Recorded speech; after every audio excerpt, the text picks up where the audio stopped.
Hi guys అందరికీ. So ఈ వీడియోలో వచ్చేసి మనం పిక్సెల్ యాప్ న్యూ అప్డేట్లో వచ్చిన ఫోన్స్ అయితే ఎలా అయితే యాడ్ చేయాలో మనం అయితే చెప్తాం.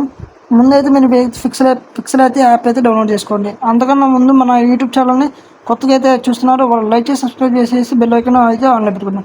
మనం ఎప్పుడు వీడియోస్ పెట్టినా అయితే ముందైతే మీకు అయితే వస్తాయి. ఇప్పుడు మీరు క్రోమ్ బ్రౌజర్లోకి వెళ్ళండి. క్రోమ్ బ్రౌజర్లోకి వెళ్ళేసి తెలుగు ఫోన్స్ అయితే నొక్కనన్నా. తెలుగు ఫోన్స్ అని నొక్కి ఫస్ట్ లింక్ అయితే మీరైతే ఓపెన్ చేయండి.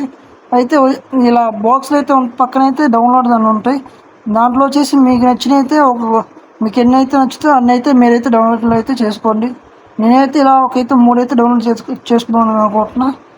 నేను అలా ఇప్పుడైతే 2 అయితే చేసుకున్నా, ఇంకొకటి అయితే చేసుకుంటా. మూడైతే నేనైతే డౌన్లోడ్ అయితే చేసుకున్నాను అన్న. మీరు ఇంకా ఈ డౌన్లోడ్ అనేది ఒకసారి అయితే చూసుకోండి. డౌన్లోడ్ అయితే చేసుకోవాలి. ఇలా చేసుకున్న తర్వాత ఇప్పుడు వచ్చేసి మీ దాంట్లో ఫైల్స్ అనే యాప్ ఉంటుంది. ఆ యాప్ అయితే ఆన్ చేసుకోండి. దాంట్లో ఉన్న డౌన్లోడ్స్ అని నొక్కి వాటిని అయితే గట్టిగా లాంగ్ ప్రెసెస్ చేసుకొని మూడింటిని అయితే పైన అయితే మూటు అనే ఉండిద్ది, దాన్ని అయితే నొక్కండి. దాంట్లో న్యూ ఫోల్డర్ ఉంటుంది. దాంట్లో మీకు నచ్చిన అయితే నేమ్ అయితే అండి. నేనైతే తెలుగు ఫోన్స్ అనే నేమ్ అయితే ఇచ్చిస్తున్నాను. మీ ఇష్టం, మీరు ఏది ఇస్తే అది ఇవ్వండి. దాని తర్వాత ఇచ్చిన తర్వాత కన్ఫర్మ్ అయితే కొట్టేయను.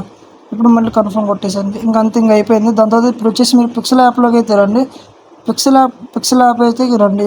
పిక్సెల్ యాప్లో మీకు నచ్చిన ఒక తెలుగులో ఏదో ఒకటి అయితే వర్డ్ అయితే కొట్టండి. నేను వచ్చేసి తెలుగులో ఒక వర్డ్ అయితే తెలుగు అని కొట్టేస్తున్నా. ముందు తెలుగు అయితే కొడుతున్నా. తెలుగు కొట్టిన తర్వాత ఓకే అయితే పైన ఓకే ఉంటుంది. ఓకే అయితే కొట్టున్నాను. దాని తర్వాత కిందకి ఇటువైపు స్క్రోల్ చేస్తే ఫోన్స్ ఉండిద్ది. దాంట్లో మై ఫోన్స్ అని ఓకే, పక్కన దాంట్లో ప్లస్ ఐకాన్ ఉండిద్ది. పైన 3 లైన్స్ ఉన్నాయి కదా. ఇప్పుడు ఆ 3 లైన్స్ నొక్కేసి మీ ఇన్ఫినిక్స్ మీ మొబైల్ నేమ్ ఉంటుంది. దాని మొబైల్ నొక్కేసి ఇందాక న్యూ ఫోల్డర్ అని ఇచ్చే కదా, దాంట్లో వచ్చేసి మీరు ఏ పేరు అయితే బెటరో అదైతే నొక్కనన్నా. దాంట్లో మీకు నచ్చిన ఫోన్స్ అయితే ఉంటాయి. దానిలో వచ్చేసి మీరు వచ్చేసి ఓకే నొక్కితే ఇంకా వచ్చేసి ఇక్కడైతే చూపిస్తాయి. ఇంకంతే ఫోన్స్ అయితే ఇలానే అయితే చేస్తారు. మీరు కూడా ఇంకా మీ ఫోన్స్ అయితే చేసుకోండి. ఇంతే ఈ వీడియో. కొత్తగా చూసే వాళ్ళందరూ లైక్ చేసి సబ్స్క్రైబ్ అయితే చేసుకున్నాను. దాని తర్వాత దాన్ని వచ్చేసి మీరైతే డౌన్లోడ్ చేసుకోవచ్చు. లేదంటే మీరు కలర్ ఏది చేసుకోవాలంటే చేసుకోవచ్చు, మీ ఇష్టం. దాని తర్వాత ఇంక పైన 3 ఐకాన్స్ ఉన్నాయి కదా, దాంట్లో అయితే సేవ్ ఇమేజ్ ఉంటుంది. సేవ్ ఇమేజ్ అని వస్తే ఇంకా అది వచ్చేసి మీకు సేవ్ అయిపోయింది.